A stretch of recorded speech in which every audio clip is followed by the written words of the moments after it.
इससे बड़ी अदालत कोई नहीं है। सुप्रीम कोर्ट में क्या हुआ, हाई कोर्ट में क्या हुआ, लड़ाई के मैदान में क्या हुआ, इलेक्शंस में क्या हुआ, ये सब बातें आती हैं, चली जाती हैं। बाद में रह जाता है केवल इतिहास। और इतिहास का निर्णय हमेशा उसके पक्ष में गया है जो शक्तिशाली था। इसने कभी उसका साथ नहीं दिया जो न्याय के साथ था, जो सही था। अगर ऐसा होता तो दिल्ली में बाबर रोड होती है, बाबर रोड है लेकिन राणा सांगा रोड नहीं है, क्योंकि बाबर आया, विजयी हुआ, राणा सांगा हार गया। भारत की हिंदूशाही किंगडम अफगानिस्तान से होती सिकुड़ती सिकुड़ती सिकुड़ती यहां तक नहीं आ जाती। हमने किसी पर आक्रमण नहीं किया, हमने किसी के जीवन मूल्यों को नष्ट नहीं किया, हमने किसी के धर्म ग्रंथों को और धर्म स्थानों को नष्ट नहीं किया।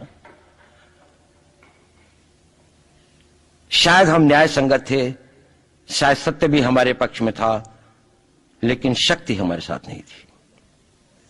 इसलिए इतिहास ने हमें उसकी सजा दी। इतिहास ने हमेशा उनको सजा दी जिन्होंने विचारों को कर्म से और न्याय को शक्ति से अधिक महत्व दिया। अब मैं ये नहीं कह रहा हूं कि उसको उसकी तिलांजलि कर देनी चाहिए, ये नहीं है कि न्याय का अपना महत्व नहीं है, लेकिन यदि कॉन्फ्लिक्ट ऑफ इंटरेस्ट हो तो शक्तिशाली बनना ज्यादा आवश्यक है। भारत धर्मगुरु भी तभी बनेगा जब एक शक्तिशाली भारत का निर्माण होगा।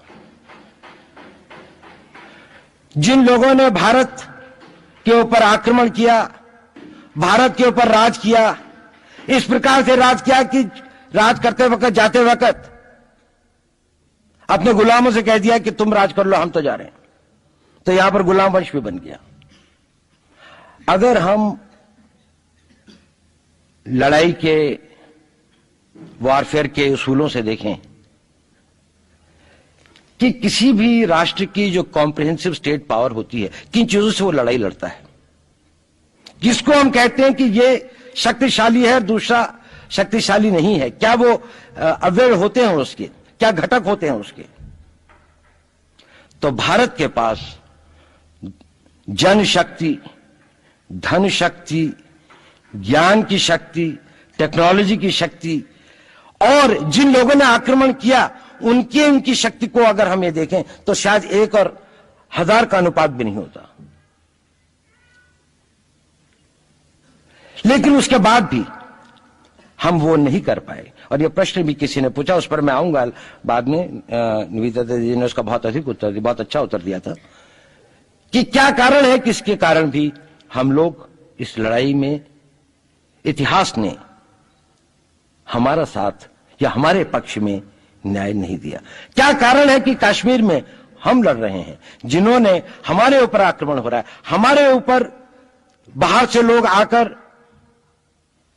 वायलेशन हमारे बॉर्डर का करते हैं, इन्फिल्ट्रेटर्स हमारे यहां आते हैं, जबकि पूरा का पूरा कश्मीर भारत का भाग है, अभिन्न भाग है। कानून के अनुसार वहां के राजा ने यह हस्ताक्षर किए, हमें दिया।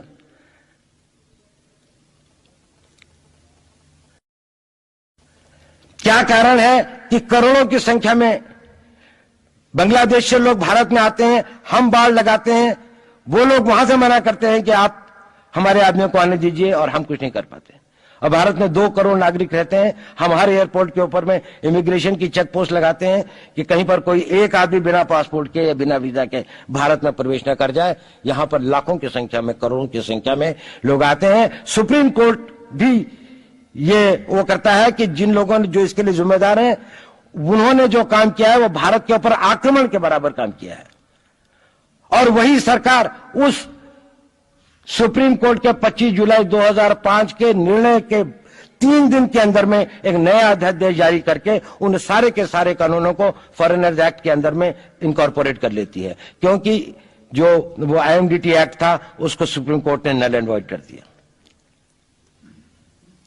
ये सब बातें हमें सोचने और समझने की आवश्यकता है। एक कारण, मैं ज्यादा चीजों में नहीं जाना चाहता, इतना समय भी नहीं होगा, कि भारत विदेशों से इतना नहीं हारा। अंग्रेजों ने भारत के खिलाफ कोई लड़ाई ऐसी नहीं जीती जिसमें कि अंग्रेजों की फौज में भारतीय सिपाही नहीं थे। चाहे वह पहले बंगाल नेटिव आर्मी थी, 1857 के अंदर में सिखों और गुरखास ने उनका साथ दिया, जब सिखों से लड़ाई हो रही थी तो बाकी लोगों ने उनका साथ दिया। हमेशा नेटिव आर्मी उनके साथ थी। जब जब आक्रमण वेस्ट से हुआ, चाहे वो पार्थियंस थे, चाहे हून थे, चाहे मंगोल आए, बाद में मुगल आए, तो लश्कर कहां बने? वो तो थोड़े से लोग आए थे।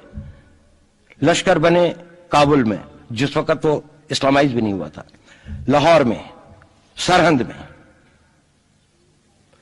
हिंदुस्तानियों को हराया है तो हमेशा हिंदुस्तान के लोगों ने साथ नहीं दिया देश का। और दर्द है तो केवल इसी बात का। भारत के इतिहास में अगर दर्द केवल इस बात का नहीं है कि विदेशों ने हमारे साथ क्या किया, उनका तो हम मुकाबला कर लेते,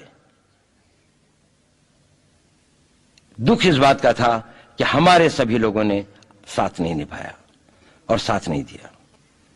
और इसकी फीलिंग आज भी मुझे इस देश में होती है। और भारत को आंतरिक बाह्य शक्तियों से जो सबसे बड़ा खतरा है, वो खतरा इस बात का है कि हमारे अपने लोग ही कहीं राष्ट्र की सुरक्षा, राष्ट्र की अस्मिता, राष्ट्र के गौरव का सौदा न कर बैठे, अपने आज के सुख के लिए अपने भविष्य को अंधकारमय न कर दें। और इसके लिए जो जागरूकता चाहिए, इसके लिए जो ताकत पैदा करनी है, वो ताकत केवल समाज के अंदर भी पैदा की जा सकती है। उसको केवल आप लोग कर सकते हैं, वो केवल आज की युवा शक्ति ही कर सकती है।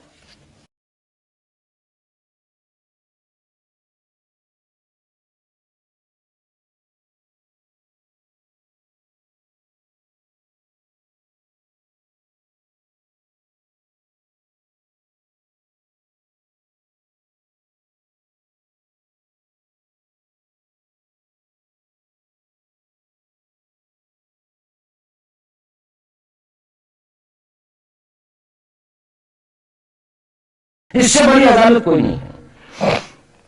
सुप्रीम कोर्ट में क्या हुआ, हाई कोर्ट में क्या हुआ, लड़ाई के मैदान में क्या हुआ, इलेक्शंस में क्या हुआ, ये सब बातें आती हैं, चली जाती हैं, बाद में रह जाता है केवल इतिहास। और इतिहास का निर्णय हमेशा उसके पक्ष में गया है जो शक्तिशाली था।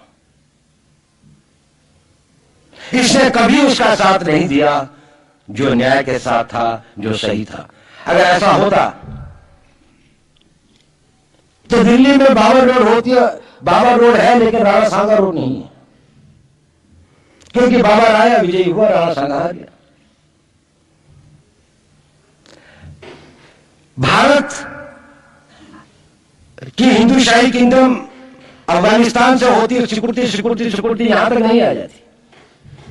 हमने किसी पर आक्रमण नहीं किया, हमने किसी के जीवन मूल्यों को नष्ट नहीं किया, हमने किसी के धर्म ग्रंथों को और धर्म स्थानों को नष्ट नहीं किया।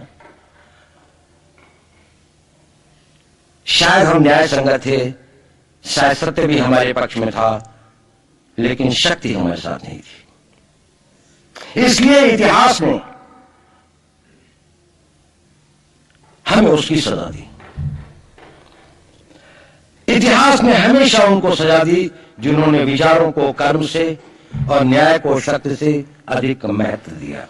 अब मैं ये नहीं कह रहा हूं कि उसको उसकी तिलांजलि कर देनी चाहिए, ये नहीं है कि न्याय का अपना महत्व नहीं है, लेकिन यदि कॉन्फ्लिक्ट ऑफ इंटरेस्ट हो तो शक्तिशाली बनना ज्यादा आवश्यक है। भारत धर्मगुरु भी तभी बनेगा जब एक शक्तिशाली भारत का निर्माण होगा। जिन लोगों ने भारत के ऊपर आक्रमण किया, भारत के ऊपर राज किया, इस प्रकार से राज किया कि राज करते वक्त जाते वक्त अपने गुलामों से कह दिया कि तुम राज कर लो, हम तो जा रहे हैं। तो यहां पर गुलाम वंश भी बन गया। अगर हम लड़ाई के वॉरफेयर के उसूलों से देखें कि किसी भी राष्ट्र की जो कॉम्प्रिहेंसिव स्टेट पावर होती है, किन चीजों से वो लड़ाई लड़ता है, जिसको हम कहते हैं कि ये शक्तिशाली है, दूसरा शक्तिशाली नहीं है, क्या वो अवयव होते हैं उसके, क्या घटक होते हैं उसके। तो भारत के पास जनशक्ति, धन शक्ति, ज्ञान की शक्ति, टेक्नोलॉजी की शक्ति, और जिन लोगों ने आक्रमण किया उनकी शक्ति को अगर हम ये देखें तो शायद 1 और 1000 का अनुपात भी नहीं होता। लेकिन उसके बाद भी हम वो नहीं कर पाए। और ये प्रश्न भी किसी ने पूछा, उस पर मैं आऊंगा बाद में। निवेदिता जी ने उसका बहुत अच्छा उत्तर दिया था कि क्या कारण है कि इसके कारण भी हम लोग इस लड़ाई में, इतिहास ने हमारा साथ या हमारे पक्ष में न्याय नहीं दिया। क्या कारण है कि कश्मीर में हम लड़ रहे हैं, जिन्होंने हमारे ऊपर आक्रमण हो रहा है, हमारे ऊपर बाहर से लोग आकर वायलेशन हमारे बॉर्डर का करते हैं, इन्फिल्ट्रेटर्स हमारे यहां आते हैं, जबकि पूरा का पूरा कश्मीर भारत का भाग है, अभिन्न भाग है। कानून के अनुसार वहां के राजा ने यह हस्ताक्षर किए, हमें दिया।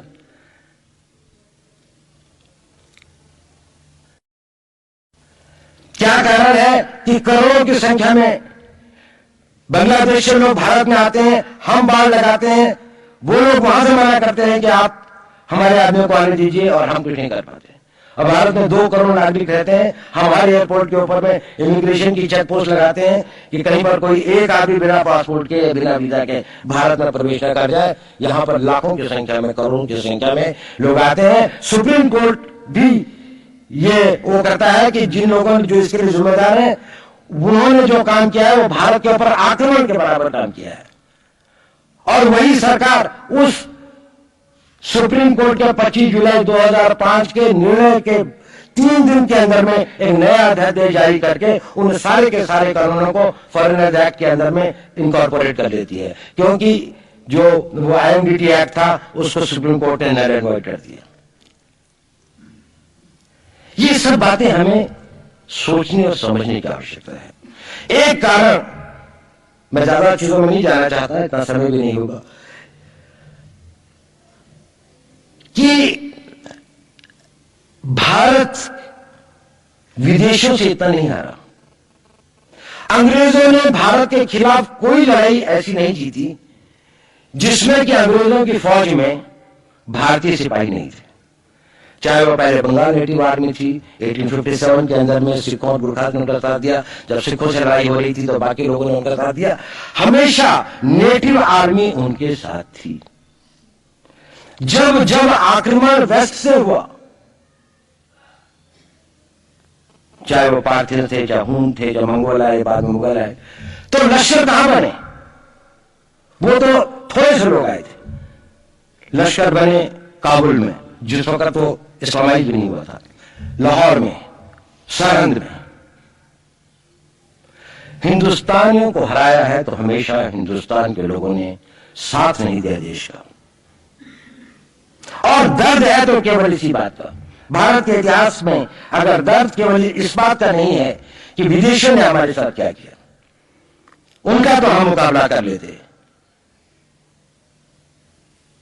दुख इस बात का था कि हमारे सभी लोगों ने साथ नहीं निभाया और साथ नहीं दिया।